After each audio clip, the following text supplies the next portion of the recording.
Mr. Weatherford, I brought you an offering.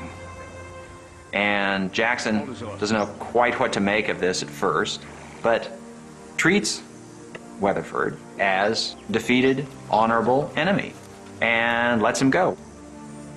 Many of Jackson's troops were surprised and angry that Jackson spared Weatherford's life.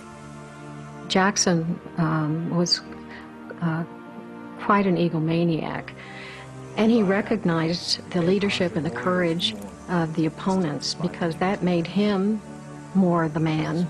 So when William Weatherford came in and talked with him, I have heard through some of the oral traditions that Weatherford said to him, if I had another 800 troops, I would still be fighting you.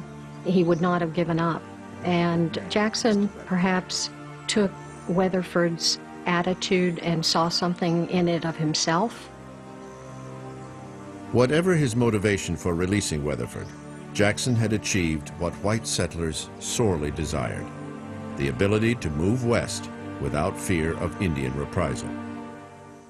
On August 9, 1814, the Treaty of Fort Jackson took from the tribal nations 23 million acres in Georgia and Alabama.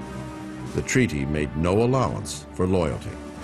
Included in the white territory was land belonging to the very Indians who had fought as Jackson's allies. The terms of that treaty were monstrously unfair, and it took away half the lands of the Creek Nation, very much to the satisfaction, of course, of Jackson. He didn't see it as, you've done for me and therefore I have to do for you in repayment. All I know is that the Creeks live in this area and they have to be punished, and we are taking away this amount of land. And if you're affected, that's too bad. I'm sorry, but that's the way it is.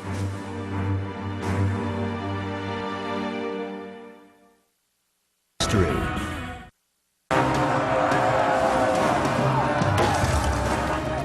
In 1814, as Jackson and his forces were battling the Red Sticks in the south, the regular U.S. Army was under intense attack by the British in the northeast. The War of 1812 has been going on now for almost 3 years, and it hasn't been going well for the United States at all, culminating in a horribly humiliating invasion by the British of the Atlantic seacoast, the occupation of Washington, D.C., the national capital, and the burning of several of the federal buildings. So the country was extremely unhappy. What they saw was, we're losing this war and we're losing our economy, and it is likely that this little experiment in democracy is not going to survive this conflict. Andrew Jackson was promoted from Major General of the Tennessee Militia to the same position in the regular U.S. Army.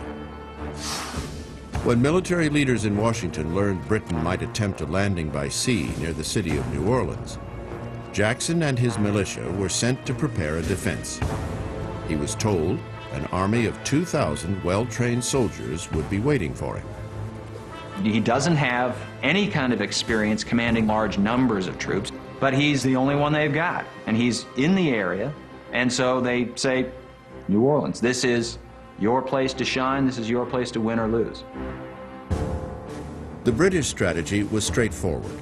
If they controlled the port of New Orleans, they would have easy access to the Mississippi River. One army moving north up the river would join another moving south from Canada, splitting the country in half. With the Northeast already under British control, the capture of New Orleans was critical to their plan. No one understood this better than Jackson. He also knew he was about to take on 10,000 of the toughest troops in the world. These same soldiers had defeated Napoleon, led by the same officer who commanded them now, Major General Sir Edward Pakenham. Jackson desperately needed well-trained, organized, combat-tested troops, but what he had was quite different. A few hundred Creole volunteers from New Orleans, the same number of free men of color who escaped slavery in Haiti, a small band of friendly Choctaw Indians, and a couple of thousand backwoods militiamen from Kentucky, Mississippi, and Tennessee. Of Jackson's 4,000 troops, less than 10% were U.S. regulars. Jackson was outnumbered more than 2 to 1. But his most critical need was artillery. He cleverly sought help from an unlikely man, Jean Lafitte, a French pirate who had plundered hundreds of merchant ships off the shores of Louisiana and Texas, though Lafitte insisted, never an American vessel. Lafitte offered not only his service as an intelligence officer, but he offered something that Jackson didn't have and could not resist: an almost endless store of gunpowder, flints for the muskets, cannonballs, things that Jackson didn't have and had no way to get. Despite this new source of weaponry, the odds were stacked against the American mismatched collection of fighters. This didn't bother Jackson. Jackson was utterly convinced he could win. I'm not sure exactly why he was convinced he could win. A lot of it had to do with he had to win, and therefore he got himself to believe he could win. And gradually he made his troops, this motley array constituted his army, believe that they could win too. And in military affairs, confidence, the expectation of victory, is more than half the battle. On December 23, 1814, British troops came ashore south of New Orleans and encamped on sugar plantations at the edge of the Mississippi River. Jackson took the offensive. As night fell, he marshaled his ragtag army and headed directly for the British camp.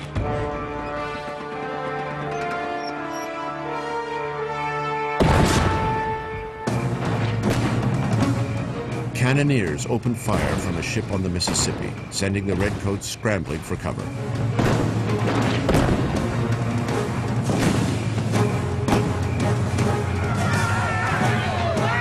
Before the British could react, Jackson's troops were among them, fighting with anything that could be used as a weapon. Jackson attacked. In a pitch black dark, there was no moon. And what ensued was a melee. Whether it was rifle butts, rifle fire, swords, knives, fists, rocks, guns, strangling hands. This was not the kind of warfare the British expected. They were accustomed to fighting in daylight, charging in waves that intimidated their enemy. But these were guerrilla-type tactics. After the successful surprise attack, Jackson pulled back and moved to fortify the city's major defenses. Jackson planned to stop the British by taking advantage of the canals, swamps, and terrain surrounding New Orleans. He chose to make his stand 1 mile north of the British camp, which put his army between the city and the enemy, with a river and a swamp protecting his flanks. A drainage canal provided the perfect position to build a parapet, a wall of earth and wood, which could hopefully be built strong enough to repel the most vicious British attack. Jackson ordered his militia to start digging trenches. Faster, men! Faster! But the men complained and worked slowly. Jackson realizes that time is of the essence, so he brings in some slaves and has the slaves start doing the work. Well, that makes the white soldiers even more reluctant to get down in the mud, get down in the ditches next to the slaves. You will dig together, and we will fight together. But Jackson isn't going to brook that kind of finickiness, and so he insists, on pain of being declared a mutineer. He insists, you're going to get down and you're going to dig the trenches. Under Jackson's stern direction, his parapet fortification began to take shape. Slaves and soldiers worked day and night, side by side. Dirt, dug to form the trench, became a mound to support the parapet, reinforced with wood. The trench itself was filled with water to form a 10-foot wide moat. 4 days passed. Jackson had no idea when the redcoats would charge his parapet. He kept watch from the second floor of a plantation house, thanks to a telescope given him by a local astronomer.